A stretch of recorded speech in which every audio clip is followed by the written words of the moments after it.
Ya, sekian kisah dan rakan-rakan dari Kang Financial Advisory. Okey, hari ini kita punya topik ialah nasihat kewangan busuk yang boleh diabaikan. Ya, coba kita dengar pandangan dari Jerry. Ya, okey. Jerry. Oke.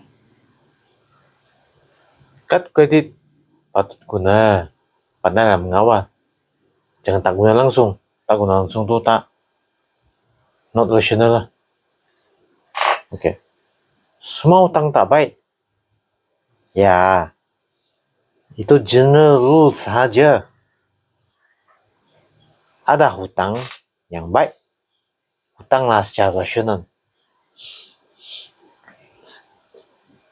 Buat bisnes, biarlah sederhana, tak perlulah bergaya. Semua kuota Malaysia baik. Tak perlulah yang mewah-mewah. Okey.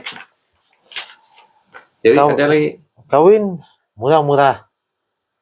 Jangan yang mewah-mewah. Okey. Beli tanah atau tinggalkan tanah untuk cucu cicit. Betul. Jangan tinggalkan hutang pada cucu cicit. Itu saja. Okey. Thank you, Jerry. Jadi, okey. Ya, mula dengan bisnes, jangan membuat pinjaman. Ya, bolehlah buat pinjaman. Tetapi beli pinjaman, buat yang betul-betul lah. Jangan yang berkaitan dengan bisnes itu jangan buatlah ya. Jangan berbazir sahaja ambil insurans. Ambil insurans itu tidak bazir lah. Dari sudut pandangan panjang kewangan, kalau suami isteri, kalau suami meninggal, isteri itu kalau itu rumah masih berhutang, itu insurans boleh bayar. Kereta berhutang itu boleh, itu insurans boleh bayar.